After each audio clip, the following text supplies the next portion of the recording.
So the last time a reliever won a Cy Young Award, it was 2003, exactly 20 years ago. It was Eric Gonyea with the Dodgers.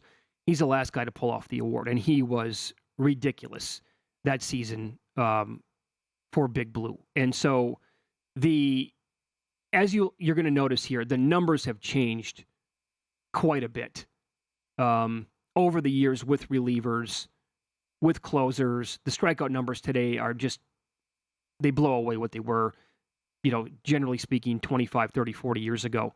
But here are his numbers overall that year. And I butchered it by already telling you who it was for those of you watching the show. But in 2003, he had 55 saves. The next closest was 45. He had 0 blown saves that year. Ks per 9, 14.98. Next closest, 12.7. Dominated that category as well. He had 137 Ks. The next closest as a reliever, 105. 44.8% K rate. Next closest, 34.8. He had a 1.20 ERA. That was actually second to John Smoltz at 1.12. His FIP was 0.86. Number 2 was 1.54. And his WAR as a closer was 4.7, which is just unheard of. And the next guy on the list was 2.9. That's Eric Gonyea, his season in 2003. He absolutely 100% deserved the Cy Young that year. I believe I played in a fantasy league that year where the guy who won it actually had Smoltz and Gonyea as his closers. Okay. Good luck, right? Because they're just going to dominate so many categories. Yeah. We'll go back to 1992. You might know who these are based on the years that we're going to throw out. Some of you might not, but in 1992, this gentleman had 51 saves. That was 10 ahead of the second place finisher. He had 10.46 Ks per 9, which a big dip from Gonyea. The next closest, 9.15. He had 93 Ks overall. Dwayne Ward also in that same range that year. K rate, 30.1%. Next closest, 25.1. His ERA was 1.91, which ranked 8th. His FIP was 1.72. That was first, actually by a long margin, big margin. Next closest, 2.58. And his WAR was 3.1. I wrote it, so that was also tied with the second guy on the list. That closer in 1992 was Dennis Eckersley. Again, 51 saves, that's great. They didn't keep track of blown saves back then. But the Ks per 9, 10.46. You'll know that's nothing compared to pitchers that we have coming out of the pen today. Pauly, a closer, won the award in 1989. This person had 44 saves. Next closest was 36th. But his numbers overall, he was 6th overall in Ks per 9, only 8.94. He was 5th in Ks by a reliever, 5th in K rate, 5th in ERA. FIP wasn't around, and he ranked 4th overall in WAR at 2.2. Do you know who that was? 1989. Mark Davis? Yes, correct. Bingo. Great job. Lefty gave it away. Okay. But he had a hell of a season. And Jesus. he won the Cy Young with those numbers. Wow.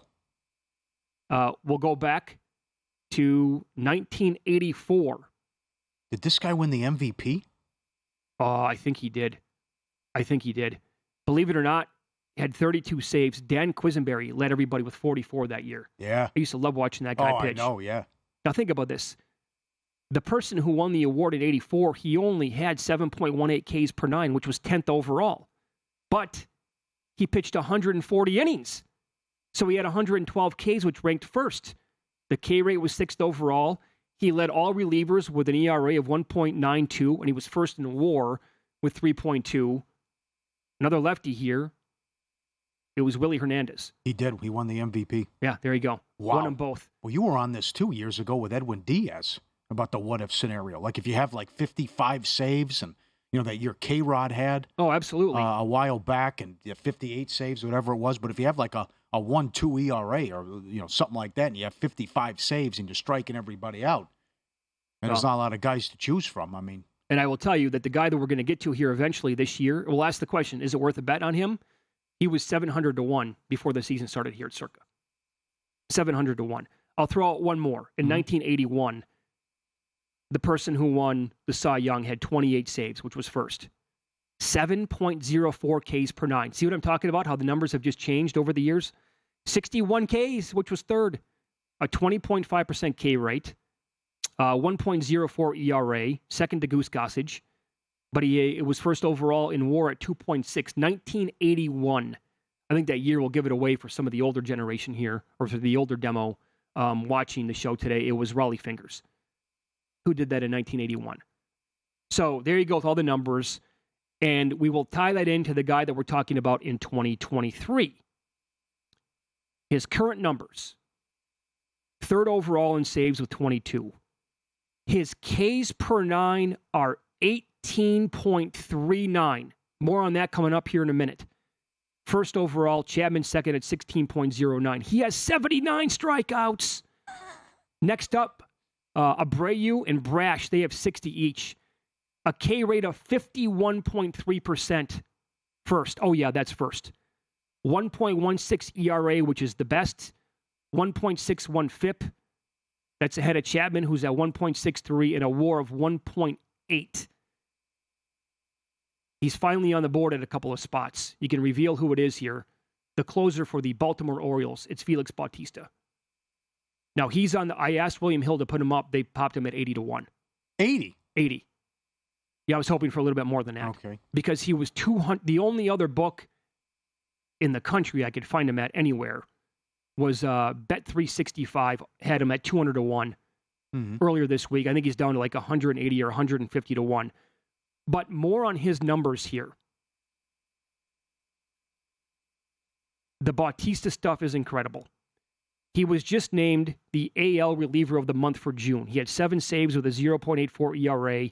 In 10.2 innings, he struck out 22, had 0 walks, and allowed 1 earned run. Bautista, when he struck out the side to get to that 51.3% K rate, it would be the third highest K percentage in baseball history. Devin Williams for the Brewers had a 53% rate back in 2020, but that was the pandemic year, so shortened season. And Chapman in 2014 had a K rate of 52.5%. And Alex Fast does a great job on Twitter. I follow him. He does a lot of pitching tweets. And he put this on Twitter this week. The last time a reliever won the Cy Young was Eric Gonyea in 2003. And he said, let's do a hypothetical here. If Bautista sets the K percentage record for a full season, higher than 52.5%, and if he ends with an ERA near 1, would he deserve the Cy Young?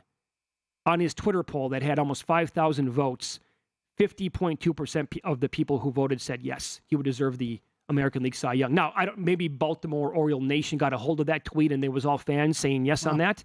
I don't know what it was. Well, in any event, it's encouraging. I mean, it's 8% higher than second place. And since 2000, only 4 qualified relievers have finished the season with a K percentage over 50%. Kimbrel and Diaz did it, and he's on pace to maybe break that record. And like we talked about with the National League Cy Young, who's running away with it in the American League? Yeah. McClanahan banged up, Cole inconsistent, Valdez, he's not running away with it. Ohtani hurt last night with the blister. Gossman maybe comes back to earth a little bit. Mm-hmm. What if this guy... And he's out there on a regular basis. I mean, that's what you can't control, save opportunities. But I'm only asking the question, at like 200-1, is it worth a bet on the guy? Because what if he ends up with 45 saves and he has 160 strikeouts? Would you rather have this guy or Abbott? I'll give you 200-1 on each. Oh, man. It's the same thing, though, what you said, though. Just ask and you shall receive. I mean, you ask a local book, whatever it may be, can you throw this up, make a price, and then we can go to war. I don't know if Abbott's going to have enough innings pitched. Yeah. That's my only concern. Or my biggest concern, I should say. But I don't know. Does this guy have a chance to win the Cy Young? Is it worth a bet? Is it worth a bet? His numbers are staggering. It's worth cannoli money. I mean, those are, as we just ran down, those strikeout numbers are, you can't even comprehend what they were. Nobody 20, well, Gonyea, but Gonyea had 15 Ks per 9. This guy's at over 18 Ks per 9, which is nuts. Fascinating. Visit VSiN.com to get current odds, listen for free, find showtimes, and download VSiN sports betting podcasts.